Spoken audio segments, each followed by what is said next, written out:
আসসালামু আলাইকুম, সবাই কেমন আছেন? নিশ্চয়ই ভালো আছেন। তো আজকের বিষয়টা একটু অন্যরকম বিষয়। তো প্রথমে আলহামদুলিল্লাহ, আল্লাহর কাছে লাখ শুকরিয়া যে আমাদের প্রবাসী ভাইদের যে সমস্যাটা হয়েছিল দুবাইতে। তো আসলে সেই প্রবাসী ভাইদের ভাগ্যটা অনেকটাই ভালো, আল্লাহ পাক তাদের ভাগ্যটা অনেক ভালো রেখেছে, যার জন্য সেই আন্দোলন সাকসেস হওয়ার কারণে আর প্রধানমন্ত্রী বর্তমানে যে প্রধান উপদেষ্টা আছেন আমাদের আন্তর্জাতিক খ্যাতি সম্পন্ন, অনেকেরই হয়তো অনেকের কাছে সেটা ভালো, অনেকের কাছে খারাপ। আর যেহেতু তিনি একজন মানুষ, আর একজন মানুষ 100 মানুষের কাছে 100% ভালো হবে এটা মোটেও সম্ভব না, এটা স্বাভাবিক। 10 জনের কাছে ভালো হলে 5 জনের কাছে খারাপ হবে, এটাই স্বাভাবিক।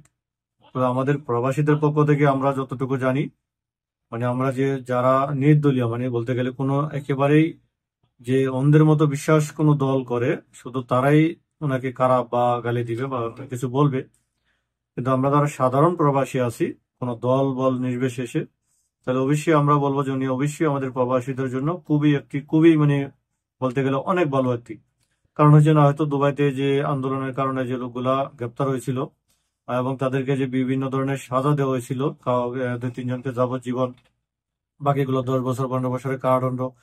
তো ওইগুলা কিন্তু ডাক্তার ইউনূস ছাড়া, মানে ইউনূস সাহেব ছাড়া যদি অন্য কেউ প্রধানমন্ত্রী হইতো, তাহলে আমার মনে হয়, আমি যতটুকু জানি, এত এত দ্রুত সময় সেগুলাকে জেল থেকে বাইর করা বা সাধারণ ক্ষমা পাওয়াটা মোটেও সম্ভব হইতো না। কারণ যদি আওয়ামী লীগ থাকতো তাহলে তো কোনোভাবে হইতোই না, কারণ তারা করতোই না, সেটা আগেই বলে দিছিল। কারণ যখন তাদেরকে গ্রেপ্তার করা হয়েছিল তখন কিন্তু আওয়ামী লীগ সরকার ক্ষমতায় ছিলেন এবং ওবায়দুল কাদেরকে সাংবাদিকরা প্রশ্ন করেছিলেন যে আসলে যারা দুবাইতে পুলিশে আছে গ্রেপ্তার হয়েছে তাদেরকে কি করবে।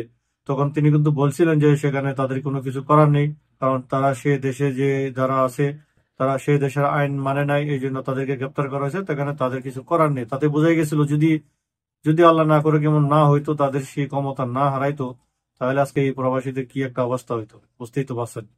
তো এই জন্য আলহামদুলিল্লাহ যে আল্লাহ পাক ওনাদের ভাগ্যগুলো ভালো, এবং এমন একজন লোককে আল্লাহ পাক আমাদের জন্য নিযুক্ত করেছেন যার কথা আসলে বিশ্বের প্রত্যেকটা দেশের প্রধানমন্ত্রীরাই সেটা কম বেশি শুনে আশা করি।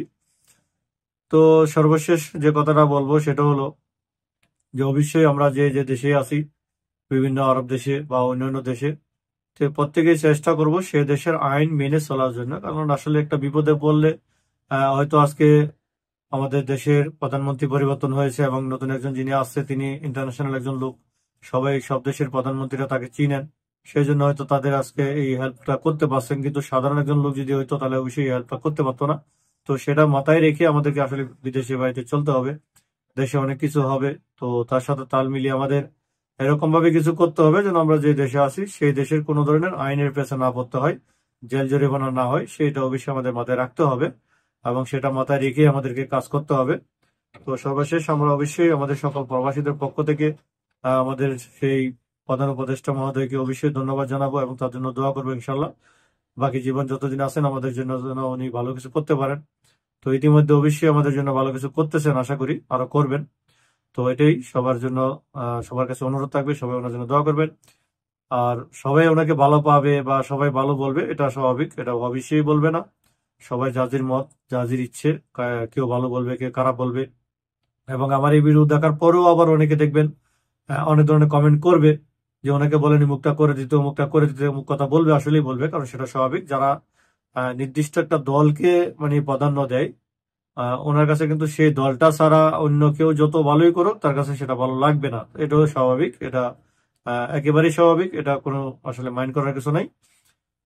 তো এই জন্যই বলবো, মানে আমরা সাধারণ পাবলিক যারা আছি তাদের কাছে উনি আসলে একজন মানে লোক এবং ভালো উপকারের লোক।